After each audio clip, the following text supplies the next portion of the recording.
Hey Deckers, Liam here. Now I can't honestly believe that I am about to say this, but Linux has overtaken Mac for user share on Steam for the first time ever. This is absolutely huge and shows how Valve's effort for Linux gaming is paying off thanks to the Steam Deck. We know this thanks to the July Steam User Hardware and Software Survey, where we're seeing Linux now at 1.96% and Mac at 1.84%. So even though you can see that the Mac share did rise up a bit as well, the Linux share just jumped way higher, and that's probably the biggest single month jump for Linux on Steam since the very early days. All of this, of course, is thanks to the Steam Deck since it ships with SteamOS Linux, and all of the work Valve have put into the Proton compatibility layer to make sure you can actually play the games that you want to play. And all while other vendors are coming out with handhelds that are sticking to Windows 11. When you look deeper into the survey on the Linux-only section, you can see that the Steam Deck with SteamOS on the Linux numbers continues to just absolutely dominate because it's clearly many times more popular than normal desktop Linux for gaming, with SteamOS taking 42% of the Linux gaming pie. This is one of those days that I've been waiting for. I've been covering Linux gaming in all forms for so many years now. It's really awesome, and I'm quite excited to see things like this. Now, this is a huge jump for a single month, which no doubt is fueled by all the people that picked up a Steam Deck from the summer sale. So I do expect next month to have the numbers calm down and go down quite a bit. Because you have to remember, for a lot of people as well, the Steam Deck will actually be a secondary system. Like myself, I have a Linux gaming desktop. There will be people out there that have a Windows gaming desktop. The Steam Deck is often a secondary device. And so the Steam survey doesn't take things like that into account. So the actual real number of people that have a Steam Deck is possibly not actually properly presented in the Steam survey anyway. And as for sales of the Steam Deck, it still seems to be doing pretty well overall. It's flickering about in the top 10 globally and sticking there. The UK also finally had some stock again, but only for the 256GB model. But thanks to that, just one model being available, it has jumped right back up in the charts in the UK as well. I still don't know what's going on with the stock in the UK because Valve didn't reply to my multiple emails about it, but clearly if the stock is there, people will buy it. Also, at the risk of this being outdated as soon as it goes out, it seems that Valve are planning to sell refurbished Steam Decks at discounted prices. Steam Database, the unofficial scraping website, managed to grab the information before Valve very quickly pulled down the pages, but the prices we can expect to see will be around, for the 64GB refurbished model, $319 and £279. For the 256GB refurbished model, $419 and £369. And then for the 512GB refurbished model, $519 and £459. Now, this makes perfect sense for Valve to do it, as no doubt they will have a fair amount of people that do send back the Steam Deck, whether they don't want it, they didn't like it, they had minor hardware issues, and Valve gave them a whole brand new one, which I've seen a lot of.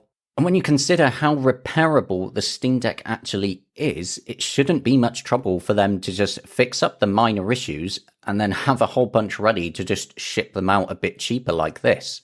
Hopefully that means then even more people will be able to buy one, because those prices are just awesome for such a versatile device, don't you think? Now, here's something I wanted to touch on quite briefly, is the subject of best settings videos, because they've been bugging me quite a bit for a while, and my friends at Steam Deck HQ even got frustrated about it so much to the point that they wrote their own editorial on it, and I fully back up what they're saying in this article. These best settings videos make so little sense because it's such a highly subjective thing. Best settings for what and for who? For portability, battery life, the best graphics, what? There's numerous things to take into account that no single best settings guide will give you unless they are going to spend the time breaking down presenting multiple sets of optimizations between how people want to have that game on the Steam Deck. Something that you'll notice as well is that a lot of these best settings videos are pushed out ridiculously early, even though clearly the people doing them haven't actually had a lot of time to play through the game, so just take those videos with a heavy pinch of salt. And if you somehow missed it, Baldur's Gate 3 has now been made Steam Deck verified, with Valve pushing out a new version of Proton hotfix that they've set for the game to use by default now.